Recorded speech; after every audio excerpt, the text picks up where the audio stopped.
Une légende tenace laissa sous-entendre qu'en des temps immémoriaux, nos ancêtres étaient incultes, illettrés. Les pauvres, ils ne connaissaient pas encore Jules Ferry.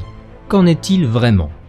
Le concile de Vaison en 529 prescrivit aux prêtres d'enseigner les saintes écritures aux jeunes lecteurs destinés à leur succéder au sein de petites écoles paroissiales et épiscopales. Ces établissements eurent comme mission de former les clercs. Ce fut donc avec la christianisation de la société que ces écoles virent le jour au VIe siècle.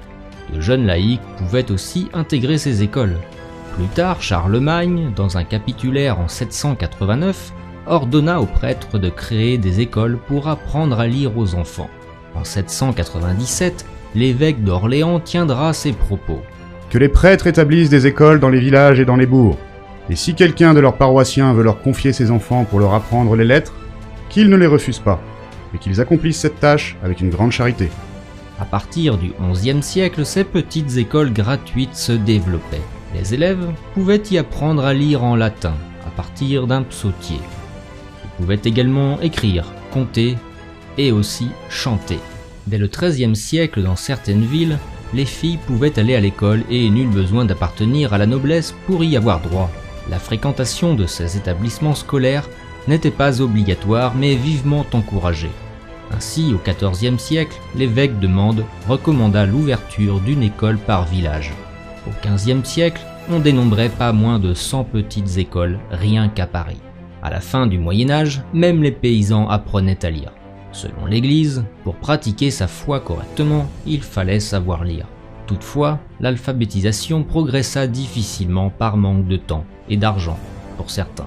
Au Moyen-Âge, l'ascenseur social existait déjà. En voici un exemple intéressant.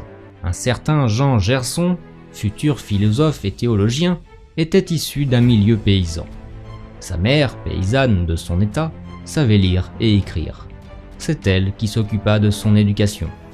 En dehors des écoles du cloître, les enfants pouvaient être éduqués soit par un maître ou une maîtresse laïque, soit par un chapelain dans un château, ou par un professeur privé. Pour enseigner, les maîtres devaient être titulaires d'une licence obtenue à l'université. Ils étaient rémunérés par leurs élèves, c'est pourquoi ils devaient parfois s'adonner à la publicité. Ainsi, un maître toulousain mettra sur sa porte cette affiche publicitaire. Il y a un maître en cette bonne ville qui apprend à bien lire, écrire et compter. Je vous apprendrai bien, vraiment et sans tromperie. Pauvre pour Dieu, riche pour argent, vous serez reçus. Après la petite école, plusieurs choix pouvaient s'offrir à vous. Vous pouviez apprendre un métier, l'enseignement professionnel était accessible dès 12 ans. Ou alors, vous continuiez les études et vous alliez au collège. Au Moyen-Âge, le collège est bien souvent une fondation pieuse ayant pour objectif de favoriser l'éducation des enfants pauvres désirant étudier à l'université. Le collège de Robert de Sorbon, qui fondera la Sorbonne, en est l'illustre exemple. Pour les plus capables, ils pouvaient poursuivre et aller à l'université comme celle de Paris par exemple, qui fut une des plus importantes universités de l'époque médiévale. N'oubliez pas de vous abonner à ma chaîne, de commenter et de partager.